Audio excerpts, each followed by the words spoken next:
앞에 펼쳐진 모든 상황과 환경 속에서 더 크신 하나님을 예배하길 원합니다. 오늘도 함께 하시는 하나님을 찬양합니다. 다 함께 사도신경으로 우리의 신앙을 고백하겠습니다. 전능하사 천지를 만드신 하나님 아버지를 내가 믿사오며 그 외아들 우리 주 예수 그리스도를 믿사오니 이는 성령으로 잉태하사 동정녀 마리아에게 나시고 본디오 빌라도에게 고난을 받으사 십자가에 못 박혀 죽으시고 장사한 지 사흘 만에 죽은 자 가운데서 다시 살아나시며 하늘에 오르사 전능하신 하나님 우편에 앉아 계시다가 저리로서 산 자와 죽은 자를 심판하러 오시리라. 성령을 믿사오며 거룩한 공예와 성도가 서로 교통하는 것과 죄를 사하여 주시는 것과 몸이 다시 사는 것과 영원히 사는 것을 믿사옵나이다. 아멘.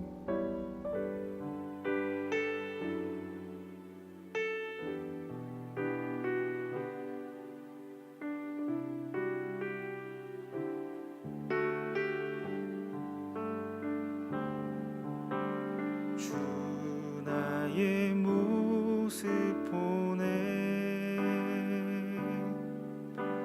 상한 나의 맘 보시네 주 나의 눈물 안에 홀로 울던 맘 하시네 주 사랑 내게 있네 그 사랑이 날 채우네 주 은혜 내게 있네 그 은혜로 날 세우네 세상 소망 다 사라져가도 주의 사랑은 끝이 없으니 살아가는 이 모든 순간이 주 은혜임을 나는 믿네 세상 소망 다 사라져가도 주의 사랑은 끝이 없으니 살아가는 이 모든 순간이 주 은혜임을 나는 믿네.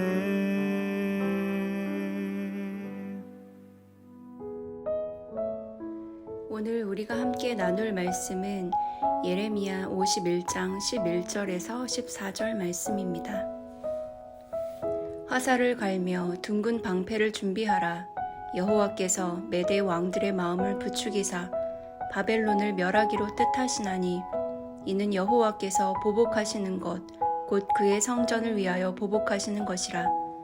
바벨론 성벽을 향하여 깃발을 세우고 튼튼히 지키며 파수꾼을 세우며 복병을 매복시켜 방비하라. 이는 여호와께서 바벨론 주민에 대하여 말씀하신 대로 계획하시고 행하심이로다. 많은 물가에 살면서 재물이 많은 자여, 내 재물의 한계 곧 내 끝이 왔도다. 만군의 여호와께서 자기의 목숨을 두고 맹세하시되 내가 진실로 사람을 메뚜기같이 내게 가득하게 하리니 그들이 너를 향하여 환성을 높이리라 하시도다. 아멘. 반갑습니다. 오늘 예레미야 51장 11절부터 14절을 중심으로 부요함이라는 주제의 말씀을 함께 나누겠습니다. 하나님께서 바벨론의 욕망을 허용하셨다 이렇게 말씀을 드렸습니다. 결국에 바벨론의 모든 승리는 하나님의 허락에 의한 것이었지만 그러나 바벨론은 그 모든 이김과 승리가 자기의 실력인 줄 알았습니다. 그 결과 그 승리에 취해버렸죠. 7절의 표현대로는 그들이 미쳤다 이렇게 되어 있는데 그만큼 그들이 자기들의 실력이라고 착각을 하고 있었던 것입니다. 하나님께서는 결국 바벨론을 심판하십니다. 단지 그들이 자기들의 힘으로 이겼다고 생각했기 때문에 심판하시는 게 아니고 그들이 승리에 취해서 유다를 공격하고 그러면서 하나님의 백성을 무너뜨리고 하나님의 성전을 파괴했기 때문입니다. 11절입니다. 화살을 갈며 둥근 방패를 준비하라. 여호와께서 메대 왕들의 마음을 부추기사 바벨론을 멸하기로 뜻하시나니 이는 여호와께서 보복하시는 것 곧 그의 성전을 위하여 보복하시는 것이라. 그러면서 모든 나라들이 바벨론을 치기 위한 준비를 시작하는데 특별히 오늘 본문에는 메대라는 나라가 나옵니다. 사실 이 메대가 바벨론을 독단적으로 공격한 적은 없습니다. 그러나 나중에 메대는 바사, 다시 말해서 페르시아와 합병이 됩니다. 그래서 바사가 바벨론을 공격할 때 메대가 그렇게 당연히 함께 참여하게 되는 거죠. 중요한 것은 하나님의 계획과 하나님의 뜻은 한치의 어긋남도 없이 언제나 완전하시다는 것입니다. 바벨론은 그렇게 멸망하게 될 겁니다. 13절입니다.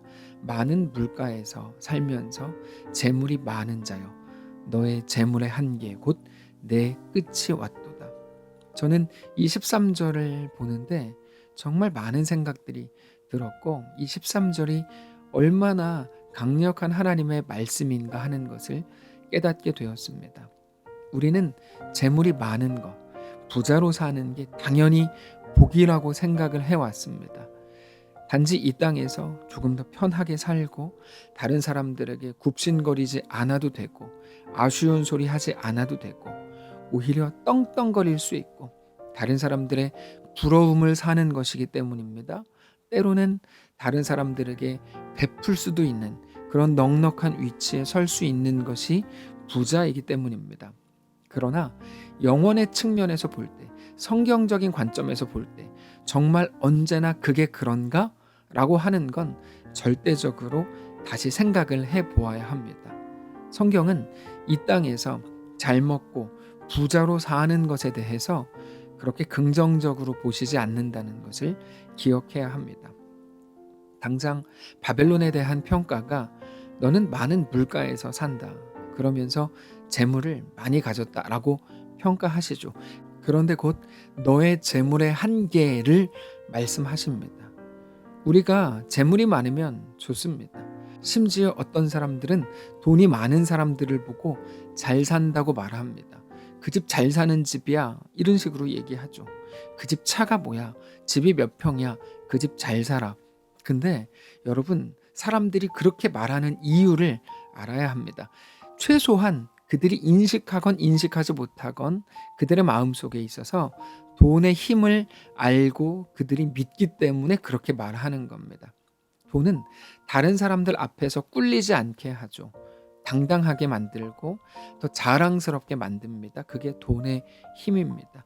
그래서 지난 주일에 나눈 것처럼 헤로디아는 헤롯이 가졌던 것들을 자기도 함께 가지고 싶어서 남편을 버리고 기꺼이 헤롯에게 갔습니다. 어떤 사람들은 그런 모습을 보면서 그가 그렇게 가지게 된 돈을 보면서 잘 산다라고 말할지도 모릅니다. 그러나 성경은 그녀가 잘 살았는가? 그럴 수 없다. 가장 못 산 사람 중에 하나로 기억을 하시는 거죠. 여러분, 헤로디아는 절대로 잘 산 사람이 아닙니다. 사람들은 돈의 힘을 믿지만 하나님께서는 오히려 돈의 힘보다 돈의 한계를 말씀하신다는 것이죠. 돈의 한계가 뭘까요? 사람으로 하여금 착각하게 만드는 겁니다. 그것을 가졌으므로 모든 것을 나는 가졌다라고 생각하게 하는 거죠. 나는 돈을 가졌으므로 무엇이든 할 수 있다. 나는 그것을 가졌으므로 나는 모든 것 또한 가질 수 있다. 이렇게 생각을 하는 겁니다. 아니, 나는 그렇지 않은데요. 스스로에게 속는 사람이 대부분이죠. 그런데 어쨌든 그래서 그것을 결국 누리지 못하게 됩니다. 돈이 많으면 돈이 많은 거를 누려야 되거든요. 부유함은 반드시 부요함으로 가야 되는데 부유한 사람들이 쪼잔하고 하나님 앞에 인색한 사람들이 훨씬 많아요. 그것은 절대로 그들이 자기가 가진 것을 전혀 누리지 못하고 있는 모습인 겁니다. 늘 말씀드리는 것처럼 그 사람이 차라리 가난했을 때, 일도 없었을 때, 오히려 최저시급 받을 때 하나님께 훨씬 더 부요한 자였습니다. 근데 아주 조금, 어쩌면 티끌만큼 더 가지게 된 것뿐인데 그때부터는 뭐가 그렇게 아까운지 아무것도 못해요. 하나님께 굉장히 인색한 자가 됐고 그거를 잃을까 봐 두려워하는 어린아이가 되더라는 거죠. 너무 안타까운 일들이 너무 많습니다. 많은 물가에 살면서 재물이 많은 자여 너의 재물의 한계 곧 너의 끝이 왔도다. 저는 이 한 구절이 너무 크게 다가왔습니다.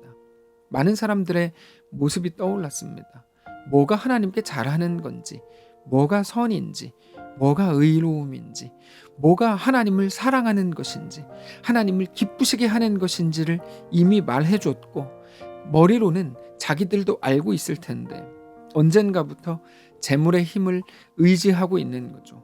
그러는 순간 그거를 누리기는커녕 하나님과 사람들에게 전혀 부요하지 못하고 오히려 인색해지면서 굉장히 아까워하는 그 한계를 만난 모습이 너무나 많더라는 겁니다.